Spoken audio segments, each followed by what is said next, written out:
billahi minash shaitanir rajim. Bismillahirrahmanirrahim. Donc kanbaw kairala ani isa jeune champion donc dusuma kasa yira do en club fien do chikana fien mi ni fien monter en club manga dola manga mi ni manga monter en club wulu do kashikana fa dona wulu mi na fo pigir ka kala jona dore be ganga maître champion doya maître jume zigri Suleiman Jara Haidara dinga Suleimana bayaya di ani masitan di Suleiman Jara Haidara o joni la kuru sufi star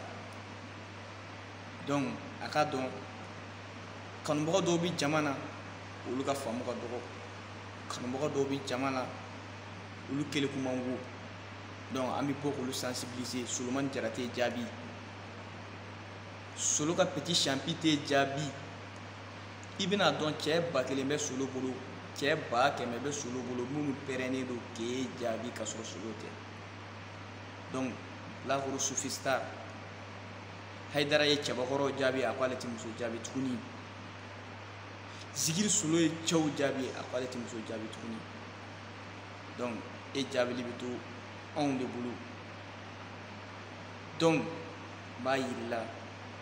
ni fali tan n'i y'a ta a bɛɛ kɛra kelen donc Solo tɛ jaabi i b'i ka manamanakan fɔ la k'o ye manja ɲini ye ko Solo ka ɲɛ yɛlɛ i bɛ ka kuma min fɔ i b'a kɔrɔ dɔn i ɲɛ yɛlɛ i b'a kɔrɔ dɔn mɔgɔ min ɲɛ tugulen don i b'o dɔn wa i fa ani i ba olu de ɲɛ tugulen don e Bilakoro Sufi Star e de ɲɛ tugulen don Suleiman Jara tɛ i b'i ka manamanakan fɔ la ne fɛ e ka intervention na e de b'a fɔ ko ni mɔgɔ min ye manamana ko la ou bien ko k'e jugu dɔ b'e la ko k'e wele k'a f'i ɲɛna ko pour que i ka se k'o dabila k'o de ka di ye o kuma i bɛ ɲinɛ i ka kuma fɔlenw kɔ e bɛ t'i ka nkalontigɛdenya la e m'a fɔ i ka kuma dɔ la yan nɔ ko e tɛ dɔnkili bɔ mɔgɔ kan k'e ka dɔnkiliw tɛ da mɔgɔ la molobaliya bɛ tɛmɛ nin kan tɔgɔ tan dɔgɔma bɛ tɛmɛ nin kan dɔgɔyalima bɛ tɛmɛ nin kan i bɛ ka kuma cɛ min na est-ce que i b'a dɔn i bɛ ka kuma minnu fɔ i y'a contrôler ka sɔrɔ k'a fɔ i kɔlɔsi tile fila bɛ wuli dɔrɔn k'e bɛ tiɲɛ fɔ e bɛ tiɲɛ dɔn Zigiri Solo ninnu bɛ zigiri tiɲɛ fɔ don min ni e y'a fɔ o don u b'u sen fili kɔnɔ k'e bɛ wuli k'e bɛ tiɲɛ fɔ e bɛ tiɲɛ dɔn et puis i ko preuve min b'i bolo ni preuve ma sɔrɔ i bolo an b'an sen fila an b'a ko ka digi kɔnɔ f'i fa n'i ba bɔ a kalama i to i ka molobaliya kan fɔ la ko Solo ko fɛrɛn t'ale la e t'o dɔn wa ni fɛrɛn b'a la ni fɛrɛn t'a la e bɛn'a dɔn Solo ko ale tɛ musojuguden ye ale tɛ dɔnkili da la a ko ale tɛ dɔnkili da dangaden la o ma bɛn e ma n'i y'a ye o ma bɛn e ma c'est que i ye musojuguden de n'i y'a ye o ma bɛn e ma c'est que e ye dangaden de i tɛ kuma lamɛn ka sɔrɔ ka kuma k'e da Solo da ko Solo y'a f'e ɲɛna e b'o valeur bɔ min e ɲɔgɔnna Bilakoro e b'o valeur bɔ min ko Solo bɛ taa ka don la kuma f'e ɲɛna Mali la ni min nisɔndiyara dɔrɔn u bɛ wuli mɔgɔ fila t'a kɔ mɔgɔ saba t'a kɔ ka manamanakan fɔ daminɛ i kɔlɔsi i bɛ ka kuma cɛ min na Zigiri Solo Haidara ka banburu a ɲini ka dɔn i to i ka molobaliya kan fɔ la ko Solo ko o y'a da ale la a ma da la e yɛrɛ ma dɔ da la nin yan jɛnɛya nkalon dara Solo la yan a ma fɔl'e la quoi suyɛnni nkalon dara Solo la yan a ma fɔl'i la petit u ko Solo bɛ taa baariw la yan mɔgɔ faga nkalon dara Solo la yan ko Haidara y'a gɛn ko parce que a bɛ taa baari la yan o tuma na o ma fɔ Haidara m'a ye yan Haidara m'o mɛn yan munna Haidara ma bɔ k'o démenti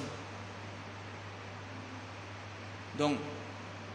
ni Solo y'a bolo kɔrɔta Mali bɛɛ a y'a bolo kɔrɔta cɛ min ma deli ka jɛnɛya kɛ k'i kale bilahi ala la ni jigibaga b'a la a kana jigi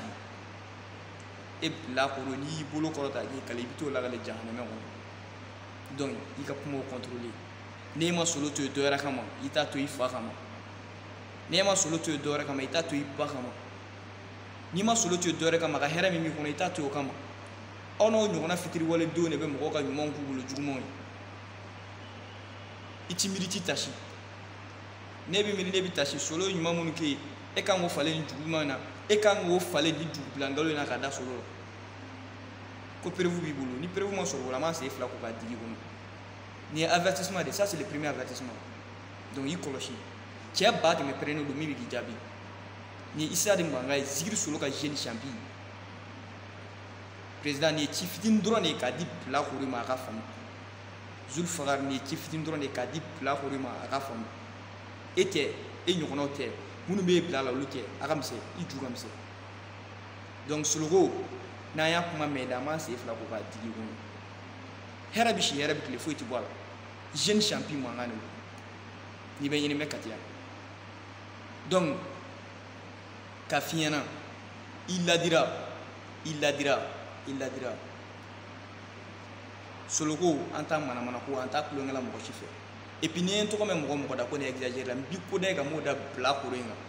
n b'i ko da i ka m'o da Bilakoro in fana ba kan an tɔɔrɔla sa Mali in kɔnɔ an bɛɛ ta de Mali a b'a kɔnɔ ko mun de don min wulila o b'i da sago fɛ n'an y'an ka Solo tɔgɔ n'an y'a mɛn an b'an sen fila ko k'a digi kɔnɔ donc nin ye ladilikan fitinin de ye ka f'i ɲɛna i ka faamu salamu aleykum